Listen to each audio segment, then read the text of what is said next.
Soomaaliga xaaladooda akhrisku sidee ahayd markii Soomaaliga la qoray 1972 sidee bay noqdeen waxaan ku horeynayaa Nuur Shariic Ismaan oo aan weydiinayaa Nuurow xilligii ka horeeyay qoraalka af Soomaaliga 1972 iyo markii la qoray wax badan baa u dhaxeeyay waayo afkeenna waxa uu ku kaydsanaa waa lagu wada hadli jiray keliya kama shaqayn jirin xafiisyada dawladdu kuma shaqayn jirin waxay ku shaqayn jirtay Talyaani iyo Ingiriis oo labada dhinacba waxa laga yaabaa koonfur iyo waqooyi xataa inay maadaama qolada Ingiriisku xafiisyada kaga shaqaynayso qolada Soomaali kaga shaqaynayso in afgarashadoodu xataa laba luqadood oo ajnabi ay ku shaqaynayaan in aanay fahamkoodu xataa si boqol ahayn waagii hore marka dadku maba dareensaneenba in ay af leeyihiin ama afka la qori karo inkastoo uu jiray wax la yiraahdo goosanka afka oo wax badan la isku dayay oo in af Soomaaliga la qoro ilaa iyo SYS ay isku dayeen inay qoraan dawladii rayidka ahayd ay isku dayda inay qorto laakiin marna ma suurtagelin duruufo markaas jiray awgood laakiin markii af Soomaaliga la qoray waxa laga raystay oo uu ku soo baxay wargeysadii buu ku soo baxay idaacadihii iyo wixii meediyihii oo dhan baa lagaga shaqeeyay xafiisyadii baa lagaga shaqeeyay dadkii manhajkii waxbarashada lagaga shaqeeyay waxbarashadii buu ku soo baxay ilaa iyo markii dambeeyay in ololihii reer miyiga la qaado oo dadkii Soomaaliyeed la baro af Soomaaliga ilaa iyo boqolaal kun ayaa bartay oo Soomaali ah sida wax loo qoro oo wax loo akhriyo laakiin nasiib darro waxa dhacday wixii burburkii ka dambeeyay in aanay cidina faru qaadin sida laga yeelayo af Soomaaliga oo aad moodo hadda in gabigiisiba uu dhalan rogmanayo oo dadkii waaweynaa haddaad xafiis tagto oo nin wasiir u tagto ama nin madax u tagto wuxuu kooranayaa waxay tiraahday wuxuu yiraahday in afkiiba sidaas magaranaysaa loo kharibay marka wax badan baa magaranaysaa isbedel oo horba keenay dadku af buu yeeshay qoraal buu yeeshay adduunyada waa la isku qadariyaa qoraalka marka in Soomaaliya ay far Soomaaligeeda qorato adduunyada waxay la ahayd wax yaab ah waxa si kala siyaabna markii la yiri ololo reemiyay baa la qaadayaa ummadoo dhan baa la barayaa intuba waxay ahaayeen magaranaysaa wax cajiib ah marka way la yaabeen goortii ay noo suurta gashay inaynu af yeelano wax aad u fiican bay ahayd xafiisyadii lagaga shaqeeyo suugaantii la ururiyo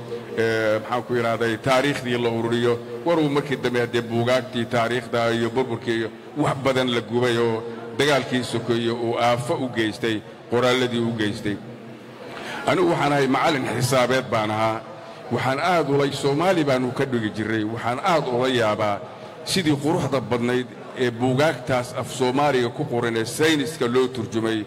ay dadkii ka shaqeeyay u qurxiyeen oo aad uga maarmaysid amnihu meediyo wuxuu ka mid yahay waxyaabaha luqadda Kooriya oo ku soo dara ereyo badan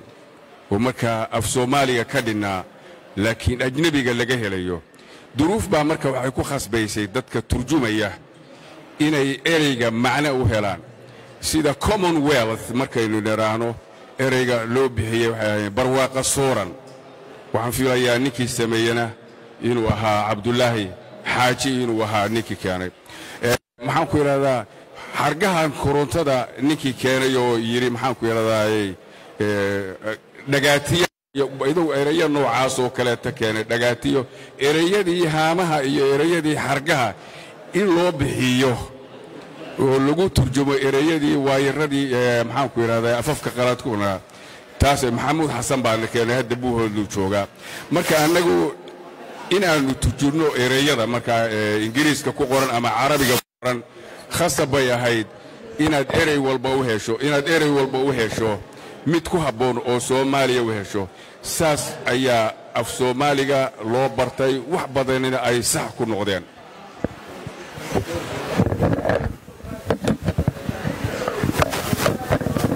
وما سيهاي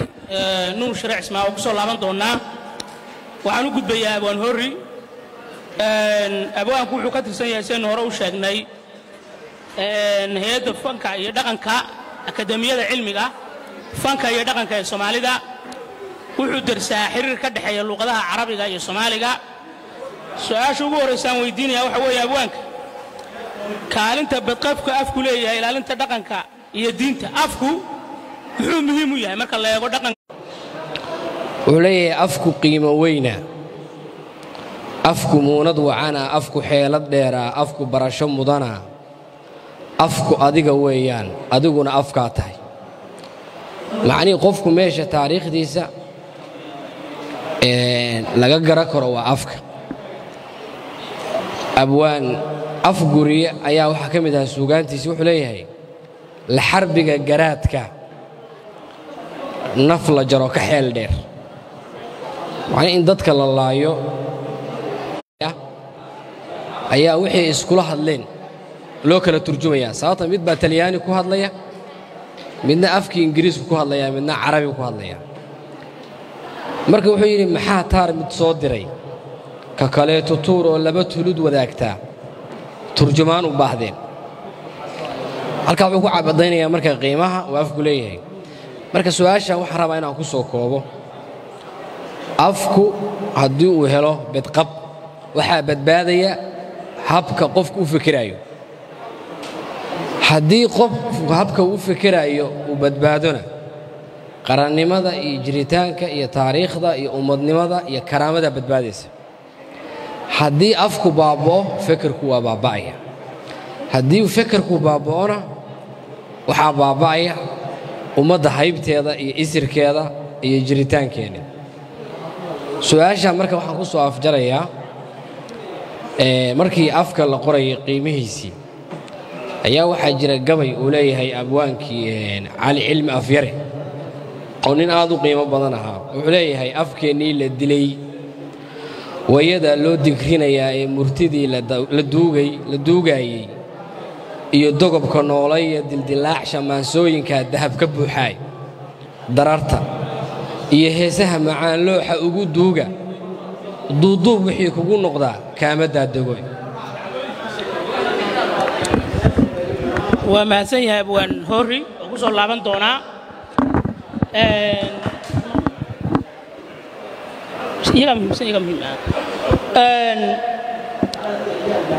waxaan weydiinayaa nuur shire inta badan way iska agdhow yihiin wariyayaasha iyo bahda fanka ama suugaanleyda xiriirka ka dhaxeeya ama waxa weeye midka wasaaradda warfaafintu waagi hore isu keentay xilligii kacaanka ama ka horeysay mise xiriir baa ka dhaxeeya saxafiyiinta iyo afka iyo maaragtay bahda suugaanta xiriirka noocaas ay dadka isaga dhow yihiin bal noo sharaxno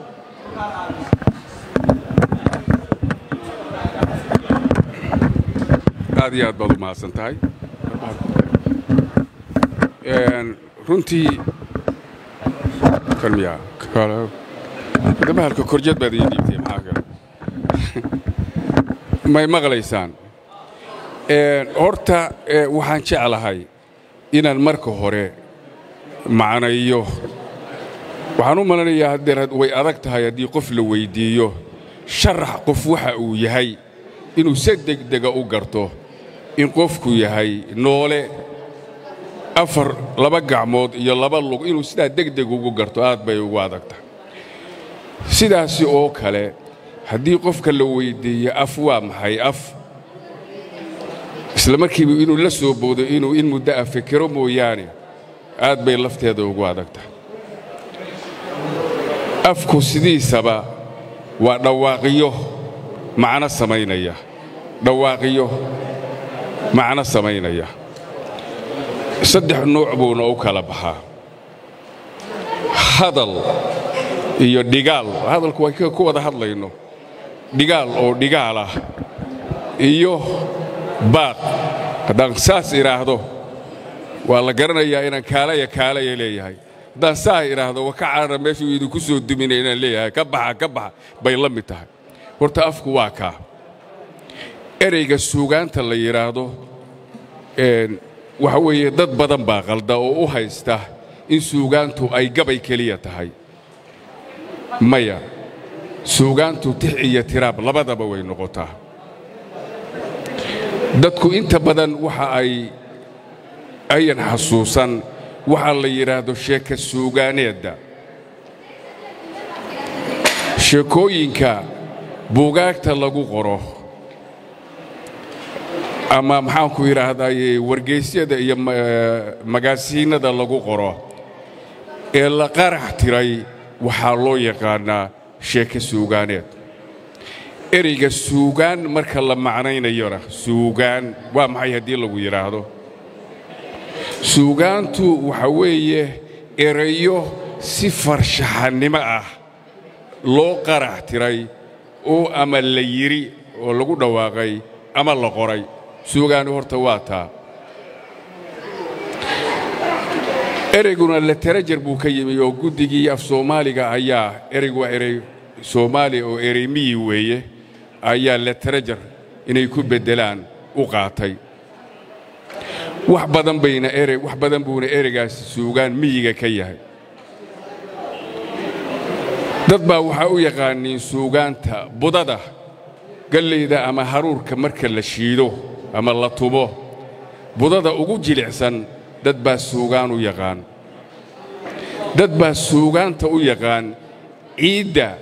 ugu jilicsan ciidda ugu jilicsan marka la mookhalo ciidda ugu midda guryaha lagu salaaxo dad baa suugaan u yaqaan dad baa cusubka iyo maxaanku yidhaahdaye u yaqaana maxaanku yidhaahdaye doogga u yaqaanaa suugaan marka ereyga macnayaal fara badan buu leeyahay ee suugaan keliya yaan loo qaadan inuu yahay gabay ama hees ama loo yaqaano noocyo badan bay u baxdaa suugaanta shucuuriga ah suugaanta maxaan shucuuriga ahayn suugaanta dhimata suugaanta nool hadda suugaanta heeskii halka kan laynoo tirinayey runtii marka loo hadlo aniga isagaa i soo celiyey mar baan degay oo waxaan ku leeyahay meesha igu kululaatay oo laakiin markii la qaaday heeskii calanka waxaan dareemay heeskaasu inuu shucuuri yahay baad dareemaysaa oo qofka noolaynayo meel kastoo aad ku qaadana aan cidi kugula yaabayn laakiin marka suugaan dhimatay markaad ku heesto ama suugaan aan munaasaba hadda sooma haddaan qaado dee sooqaadka lama joogo heesaha jacaylka oo aan shucuuriga ahayn waxaa ka mid ah oo ay aad u jecel yihiinoo dadku ayaba maxaanku idhaahdayey kaba fiirsanbaba sida hoogasha roobka nin baa qaada sida maxamed xasan aadan samatar baa qaada laakiin muxuu ku soo gabagabeynayaa inkastuu gabadha ammaanayo haddaad diiddo hadalkayga buu ku leeyahay haddaad diiddo hadalkayga habeen wacan nasiibkayga halkaygaan ku sugaya ninkaa jacayl ma hayo hadduuba yidhi meeshaydaan joogayaa orod iska tag ninkaasi jacayl ma hayo suugaan shucuuriyana ma aha waxaa kaleeto aan suugaan shucuuriya ahayn hees uu allah u naxariistay cumar dhuule qaadi jiray oo ahaa haba yaraatee waa kaa helaa haba yaraatee in yar waan kaa helaa markaasaad la dhamid madaxa ruuxaaya arkaysa haba yaraatee wuxuusan fahmayn macnaha uu sheegayo laakiin marka aan qaado dhirta xididka hoosaha dhulka loogu beerayo way dhici lahaayeen dhismahooda weeye kii dhabaa jacaylkuna halkii kama dhaqaaqo dhidii baa waasan inan jacaylku isbedeen buu sheegaya wax kastoo dhaca sidaas darteedba qofku inuu jacaylku ka dhabka yahay ayuu sheegay haddaan su'aashaadii u noqdo ee ahayd maxaanku yidhaahdaaye xidhiidhkii ka dhexeeyey fanka iyo wariyayaasha iyo wasaaraddii warfaafinta xidhiidhkii ka dhexeeyey horta mar walba heeso iyo riwaayado af soomaaliya waa la dhigi jiray intiina waxaa laga sii dayn jiray idaacadaha waa laga sii dayn jiray tv ma jirin markaa marka mar walba fanaaniintu waa jirtay ama ha heeseen ama ha gabiyeen ama ha guuraabeen ama waxa sameeyeen ama hees ciyaarood waa la duubi jiray oo la sii dayn jiray waliba marar badan baa jirtay oo iyadoo duubnaanka uu sajiyay live ay ku soo gali jireen dadku oo si live ah loo tubi jiray oo loo qaadi jiray way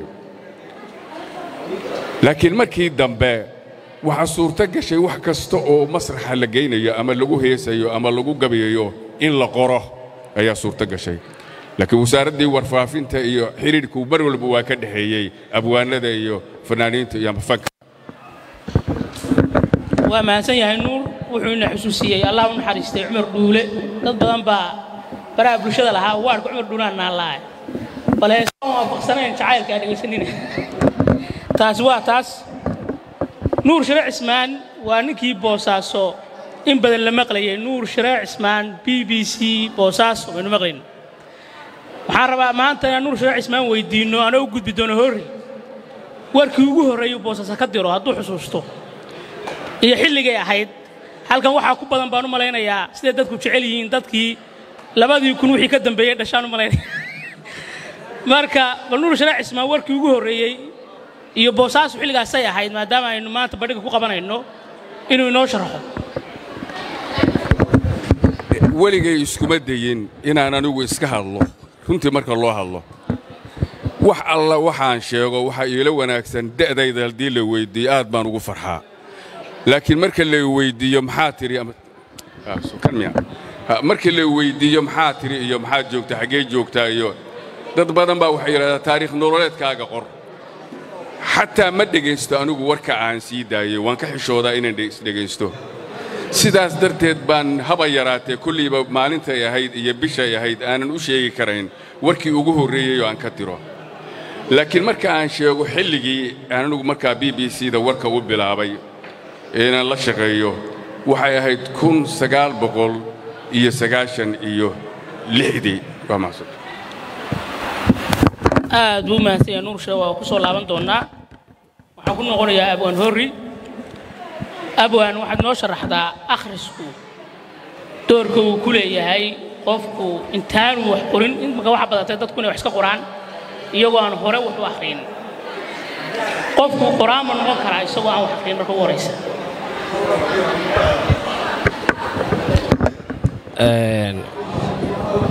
su'aasha haddii aan isku dayno jawaabteeda inaan soo ururino waxaa la yiraahdaa akhrisku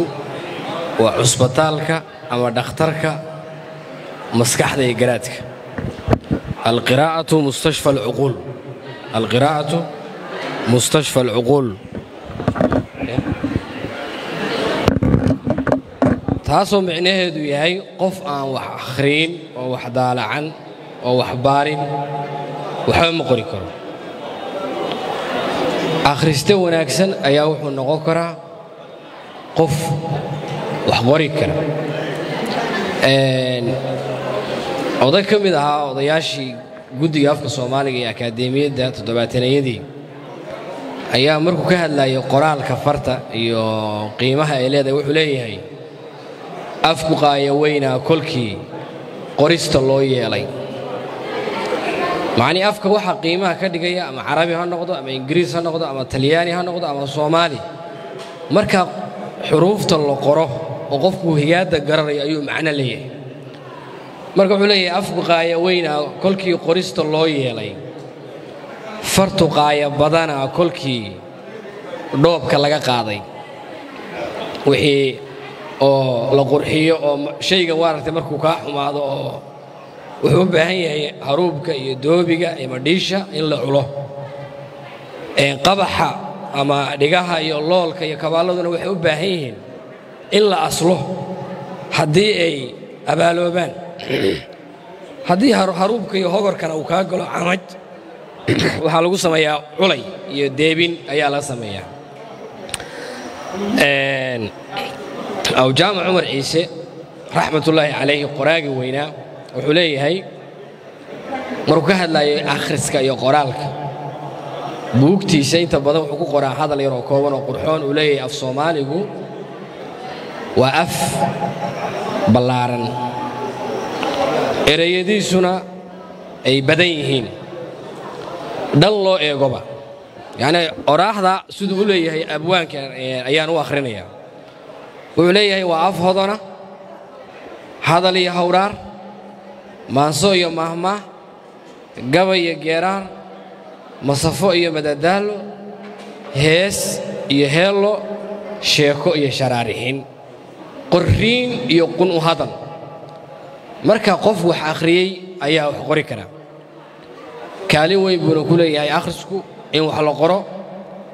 qof aan wax akhriyna wax ma qori karo cilmi baaris iyo wax la karkariyey oo mudan yani in bulsho loo gudbiyo ma gudbi karo qofku waayahay abwaan hore wuxuu wax ku qoraa luqadaha afafka Soomaaliga iyo Carabiga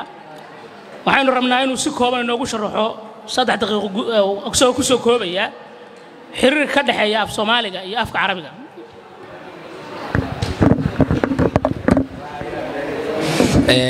xiriir ka dhaxeeya afka Carabiga iyo afka Soomaaligu waa xiriir aad u weyn haddii noqoto mid taariikheed iyo haddii noqoto mid cilmiba innaga xarfaha afka Soomaaliga aynu ku dhawaaqno aynu leenahay ba ta ilaa ja xarafka dhacda ma hay dhammaan dhawaaqyada ama aswaadka af Carabi waay ummadani waa ummad marka diinta islaamka ayaa saameynta ugu weyn keenaysa xitaa marka la eego carabtii hore ee suugaantoodii iyo edebkoodii iyo hidihii hore waxyaalaha yaab kale waxaa ka mid ah hadaad akhriso diiwaanka Imrul Qays oo kale gabayadiisii hore oo dhowr boqol oo sano islaamka dhintay waxaad ka helaysaa ereyo aad u fara badan oo Soomaaliga iyo Carabigu labaduba isticmaalayaan marka dad baa waxay ku doodaan afka Carabiga diinta islaamka kaliya ayaa keentay laakiin afka waxaa keenay Carabiga oo ballaariyay waa isu socodka bulshada iyo ganacsiga iyo agabka iyo dhaqanka tusaale haddaan soo qaadano ereyga naag ama haddaa ku tiraahdo qof gabar Soomaaliya naayaa ku dhahdo waxay ka qabtaa xasaasiyad moogta xitaa intii aan macallinka ahaan ereyga isticmaalkiisu dhib badan buu iga soo maray dadkuna gobolada dad buu af caadi u yahay gabar reer bari haddaa naayaa ku dhahdo waa arrin adag waaye laakiin waqooyiga iyo sool iyo sanaag iyo caadi bay ka tahay waxaa dhacay marka ninku hadduu gabadhiisa laga guursado oo ninka gabadha guursaday uusan la rabin wuxuu dhahaa gabadhayda naayaa ma dhehe sida ii fur meesha xigmad baa ku jirta wuxuu leeyahay islaanta naayaa dambe oran maayo macni ereyga waxa ku jira marka luqadda Carabiga ereygu inuu ka yimi luqadda Carabiga ereygu wuxuu ku jira waa tasaawud waa guur ama galmo xitaa gabadha Soomaalida waxay kugu jawaabaysaa maadiga ay naagaystay bismillaah kana fiican ya xoogaa mikrofoonada aad nooguna badan nooguna tayaxun marka wixii badan waa tayaxun yihiin waligood dhaqan hidde iyo caado waa 3 erey oo inta badan Soomaalidu iskaga qaldan oo qof waliba suu doono u qaato waxa weeye dhaqan waxaad arkaysaa islaamo inta dhar loo soo xiray la leeyahay Soomaalida hiddaha iyo dhaqankeedu weeye hiddaha iyo dhaqanka wax badan bay ku kala duwan yihiin shuqulna isku ma laha dhaqanku waa wax isbedela shalay haddaynu geed fariisan jirnay maanta kuraas baynu ku fadhinaa halkanaynu joogno shalay haddii dadka qaar ay ama kulligoon ay gacmaha wax ku cuni jirnay hadda fargeetooyin baa lagu cunaa shalay haddii hoos kuntiyo aynu qaadan jirnay ama aynu feera qaawanaan jirnay maanta saraawiil iyo jaakado baynu wada qabnaa dhaqanku waa wax isbedelo oo dadku ay ku dhaqmaayaan qofadu hadda halka kan intuu ka tago waddan kale tago sida waddankaas dadkiisu u dhaqmaayay bay ku khasban yahay inuu u dhaqmo oo dhaqanku waa wax isbedbedela weeye oo wax lagu dhaqmo weeye waa qaab iyo maxaan ku yiraahdaa waa qaab loo dhaqmo iyo qalab lagu dhaqmo weeye laakiin hidduhu waa ka duwan yahay oo taasu waa fir hidde iyo dhaqan laysma saari karo hidduhu waa fir weeye qof kastoo ina ka mid ah hadduu hadda dibadda tago ruush haddaad tagto gabar ruusha guursato ama gabar tahay oo nin ruusha ku guursado ilmuhu waxa weeye genetics waa genetics chromosomeska 23 iyo 20 soo saas maahayn hidasidahaas mid walba uu ku jiraa ilmihii waxaa laga yaabaa inuu madoobaado ama caddaado afku isbedelaya oo afku dhaqanku ka mid yahay laakiin mar walba waxa laga helayaa DNA-gi qofka geneticskiisa waxa laga helayaa qofkii baa laga helayaa kii Soomaali waa laga helayaa kii Ruush ahana Ruush baa laga helayaa way isma bedelo marka hidde side waa fir markii biology-ga la dhiganayay dadkii maxaa turjumay biology-ga turjumay oo iskuulada lagu dhigayay hidde side baa loo bixiyay genetics hiddahana hiddaa loo bixiyay therefore inaynu ku ciyaaro oo hidde iyo dhaqan israacino hal mid ka dhigno aad bay fool xumaa u tahay wax ilaaliyana hadde ma jiraan iskuuladana laguma dhigo hadda iskuulada waxa lagu qaataa Carabi iyo Ingiriisi iyo duruustu ay ku baxaan marka aynu saa u kala garanno inuu dhaqanku uu yahay wax isbedbedela inuu yahay laakiin hidduhu uusan ahayn wax isbedeli kara ahayn caadadu waxa weeye wax oo dadku ay iska aaminaan laakiin aan macna badan oo saas lahayn wali horena loo aaminsanaa jiray waxaan anagu aad u xasuustaa inkastoo aan ka baqayo inaad tiraahdaa nuur shire waxa weeye isagii sayid maxamed yaa weyn inaad tiraahdaana ka baqayo haddana waxaan aad u xasuustaa iyadoo la leeyahay wiilka yarkaa dab uu shigteena ka boodee maxaa dabka laga marka dabshidka waa laga boodi jiray in dab reer jire dabka yaha jiro in dab wax macnaa oo uu leeyahayna ma jirto laakiin idan dabka la shidan oo laga boodboodin waxa loo arkayay in balaayo dhacayso ama aan roob la helin waxa ka mid ah maxaan ku yiraahdaa istunka afgooyo u shalaysla dhaco la istumayo waa caadi weeye haddii la iska daayay haddii la wadayo midna macna kuma fadhiyo waa wax maxaan ku yiraahdaa dadku ay iska aamineen jiritaankiisa laakiin aan wax macnaa oo badan sii korin waliba marmarka qaarkood ilaah lagaga dheeraado mahadsan talada saxafiinta waxaan ilaa weytii talada ahayd runtii marka loo hadlo baraha bulshadu wayna dhibeen laakiin meediyaha kale marka laga hadlayo haddaan la taliyo dhallinyarada la taliyo wadhallinyaro horta qofka wariyahay inuu runta sheego weeye laakiin looma diidana markuu runta sheegayo inuu runta ka sheego oo kaliya bala dhacday waa inuu wanaagga iyo balaayada iyo waxa meeshaasi ka dhacay inuu runta ka sheego iskana ilaaliyo inuu buunbuuniyo dhacdo maxaan ku yiraahday abuuri karta in dadku ay isku laayaan annaga waxyaabihii nala baray waxa ka mid ah horta haddii arrimi dhacdo marka ugu horraysa inaad adigu isbadbaadiso oo sheekadaasi haddii dhibaato kaaga imanayso aad adigu horta isbadbaadiso kow haddii ay tahay sheeko ama warkaas war abuuraya dhibaato bulshada dhexdeeda ka abuuraya dhib iyo colaad waxa la isticmaalaa do no harm war adigu dhibaato ha geysanin oo dadka ha isku dirin inaga waa taa aragteen waxa qabyaalad la buufinayo waxa colaad la buufinayo waxaan jirin waxa la sheegayo waxa qabiil iyo la isku diraya dad aad u xun baraha bulshada ku jira baraha bulshada kaliya ma aha website-yada marka aad fiirisaan maxaan ku yiraahdaa meelaha wararka lagu soo qoro yani warar beena oo khuraafaada oo waxba ka jirin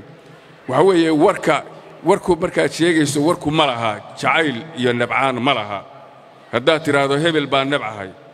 oo warkiisa sheegi maayo hebelna waa jeclahay wuxuu sheego wuxuu doono waa sheegayaa arrintaas wariyanimo maaha mashaariicda iyo horumarka dalku gaarayna iyo waxa socda inaad sheegtaan oo dhiiri gelisaan cidda wada iyo maxaan ku yidhahdaa ilaalintoodaba waa wax loo baahan yahay weeye waxyaabaha qaldan inaad toosisaan waa wax loo baahan yahay weeye inta badanna cidda ay khusayso mas'uuliyaddu saaran tahay inaad la kaashataan weeye qofka wariyaha waxaa la rabaa marka uu wax sheegayo ama barnaamij sheegayo aniga Nuur Shiraabaa saas iri ama lama rabe waxaa la rabaa in okay hebel baa aan ka soo xigta warka waa kan oo isaga sheegaya mar walba mas'uuliyadda warka waxaa la rabaa inaad cidda leh u yeertid qofkaas isagu ka hadlo waana idan jinax kaliya ama dhinac kaliya ka hadlinay labada dhinacba inta ay khusayso ama 3 ama 4 arrintu intay khusayso in aad ka hadasho ayaa loo baahan yahay oo soo bandhigto si cadaalad ah u soo bandhigto waxaan ku la dardaarmayaa inaad waddankiina u heelisaan oo dadkiina wax u tartaan oo barnaamijyo caaqibo leh oo fiican oo dadka maxaan ku yiraahdaa anfacayana u soo bandhigtaan balaayashee kaliya iyo waxba la dilay iyo waxba qarxay kaliya ayadinaan oranay dadka u soo bandhigtaan wax kasta oo fiican waa maasad aad u mahadsan yahay Nuur Shire waxaan ku soo gabagabeynayaa waan horri afka iyo diinta xiriir ka dhaxeeya iyo talada dadka raba inay wax ku qoraan af Soomaali iyo barashadiisa ay talooyinkaas siin karto insha Allah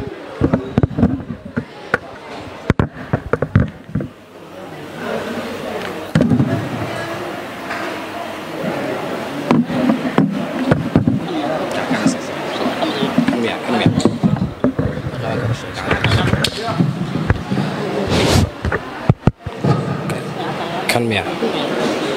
أنا أديب أنت أديب ولا معك أي قاضي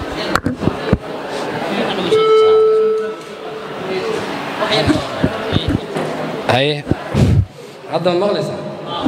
هو أنت هنقول إيه يعني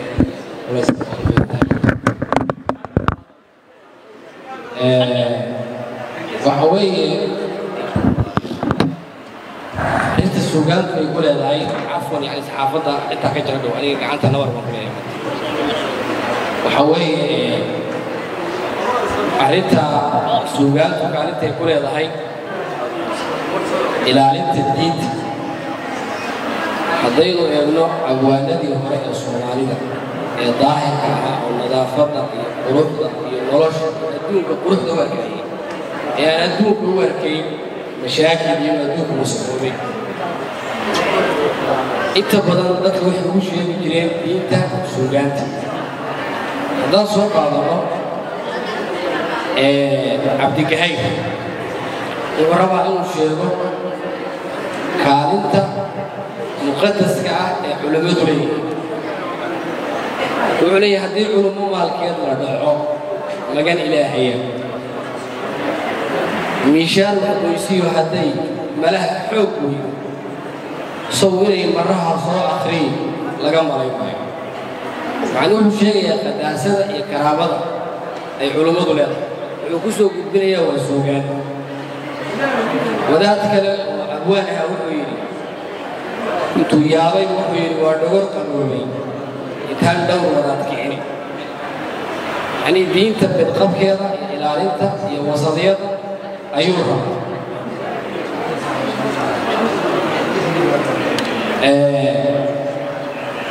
حدينا سوق عطاقة بكله وأن كمان مجلس سكرنا أيام أخرى بعد ذلك دين تفسير وهو أديك سر يا قلم يا فرشح يا قرح يا سجان يا سهر يا أركتي يعني فوق سوقك الدين تروبا وودات كسر عالم ودين تيقان وصل عالم بيقرب وأديك سر يلا الصومال كفاسي ذاك الدين وعليه جفاء يقبل الدين تواجهات كونية بلاقة مركز الدراسة عربي قفك إن وحلو فهسي وحلو قرار هذا إنك قيامها ما ينورك لكن إلهي قيامها سنو فهسي حالة قيامها وحال إنه كنت الماوي أي كأنهم جراد منتشر أي هو على اتجاه الميل بويرة مركز تدخل قيامها ووريرزين مركز الإلهي وقت صالي نوسي إن كالفراشي مبثوث بلان بالست أي حاجة نوانا marka banka qiyaamaha ilaahay soo inoo fahansiiyo inuu ku soo talaqaatay laba shay inuu garanayo ninka uu rabaa dadka inuu diinta baro maadaama dadku ay qabiilka iyo abtiriska iyo isirka yaqaaniin halkaas uu ka bilaabo wuxuu jifo iyo qabiil diintu waa jaad ka gooniye jisi aad u dhalatiyo tilmaan joogi ma ahay waajidayn la raaciyo naftoo lala jihaadaay haddii aadan jeedaalinayn waa wax kaa jarane waajiduu jaliilkii dhigoo jeexay waa hore yani cilmu aladyaan ama diinta samaawiga qaabka u qeexay fiiri abwaankaan soo qaadanaynaa wuxuu ka hadlayaa aragtiyahan ilxaadka iyo cilmaaniyadda iyo waxyaalaha lagu wareeray horta marka caqliyad yaroo bini aadamku ay fahmi karaan buu kula hadlay wuxuu yidhi ilaahyadu hadday dhow yihiin lama dhaqnaadeen dhirif iyo colaad iyo kolkay dhiiloo kala gaarto dhawaaqooda keliya nafluhu dhiman lahay marka waxdaaniyada ilahay ninkaas uga hadla fiiri اسمه يوسف كندي بسوق هذا اللي أمريكا أبواب وينها وقال يا احترامك يا كرمك يا عزك يا شرفك علومات ولا هاي